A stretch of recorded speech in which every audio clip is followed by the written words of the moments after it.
પ્રેમિકા સાથે જિંદગી જીવવા માટે પોતાની જ પત્નીને મારી નાખી, પોતાના જ બે બાળકોને મારી નાખ્યા. ભાવનગર ફોરેસ્ટ અધિકારીએ મિત્રો વાત ક્યાંક ને ક્યાંક કબૂલ કરી લીધી છે કે મેં જ હત્યા કરી છે, ત્રણેયને મેં જ મારીને દાટ્યા છે. હાલ તમે બધા લોકો ક્યાંક ને ક્યાંક જાણો છો, ગુજરાતની અંદર જે મિત્રો ભાવનગરની અંદર જે કાળજો કપાવે તેવી ઘટના ઘટી છે, આખું ગુજરાત હલી ગયું છે. ત્યારે મિત્રો વાત પ્રેમિકાના કારણે મિત્રો વાત ફોરેસ્ટ અધિકારી જે આ વાત કીધો મિત્રો વાત જેને આ પગલું ભરવું પડ્યું.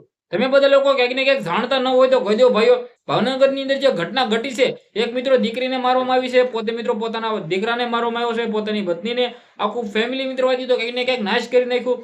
ફોરેસ્ટ અધિકારી જે આ વાત કીધો છેલ્લા 4 વર્ષથી મિત્રો વાત કીધો એક પ્રેમિકા સાથે તેની મિત્રો વાત કીધો રહેવા માટે ક્યાંક ને ક્યાંક મિત્રો વાત કીધો પોતાની ફેમિલીને નાશ કરી નાખી છે. પરંતુ ક્યાંક ને ક્યાંક સૌથી મોટા સમાચાર મળી રહ્યા છે. ડેફિનેટલી તમે બધા લોકો ક્યાંક ને ક્યાંક જાણો છો કે હાલ ગુજરાતની અંદર હાહાકાર મચી જાય એવી ઘટના ભાવનગરની અંદર બનતા જ ગુજરાતની અંદર માલધારી સમાજના લોકો મેદાનની અંદર ઉતરી ગયા છે કે આ રાક્ષસને જલ્દી ફાંસી આપવામાં આવે અને મિત્રો કંઈક ને કંઈક કડકમાં કડક સજા આપવામાં આવે. હવે તમે બધા લોકો કંઈક ને કંઈક જાણો છો કે જે મિત્રો વાત કીધું સુરત જવા નકલત ફેમિલી હાલ મિત્રો વાત કીધી ભાઈઓ ખુદ જ વાયરલ કર્યું હતું ને કહ્યું હતું કે મારી ફેમિલી અથવા મિત્રો વાત કીધું મારા પરિવારના જે મિત્રો વાત કીધું મારી પત્ની હોય જે નૈનાબેન હતી, પછી મિત્રો વાત કીધું જે તેમનો દીકરો હોય, સાથે મિત્રો વાત કીધું જે તેમની દીકરી હોય, આ સુરત પહોંચ્યા નથી. પરંતુ ક્યાંક ને ક્યાંક મિત્રો વાત કીધું પોતે જ હત્યા કરીને ઘરના અંદર ખાડો કરીને દાટી દે છે અને પોતે જ કમ્પ્લેન્ટ લખાવે છે.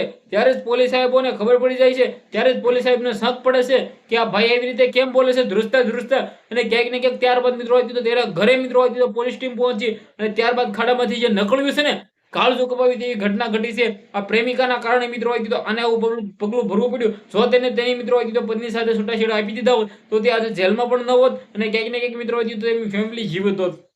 પરંતુ ક્યાંક ને ક્યાંક આ ઘટના ઘટી છે. હાલ ગુજરાતની અંદર હાહાકાર મચી ગયો છે કે બીજી વાર એવી ઘટના ન ઘટે તો ક્યાંક ને ક્યાંક આને જાહેરમાં ફાંસી આપો, ક્યાંક ને ક્યાંક આને મિત્રો ક્યાંક ને ક્યાંક કડકમાં કડક સજા આપે એવી લોકો માંગ કરી રહ્યા છે. બાકી તમે શું કહેશો? વિડીયોને શેર કરી દીજો, સબસ્ક્રાઇબ અવશ્ય કરવાનું ભૂલતા નહીં. આજના વિડીયોમાં એટલી જ માહિતી, આપણે એક નવા વિડીયો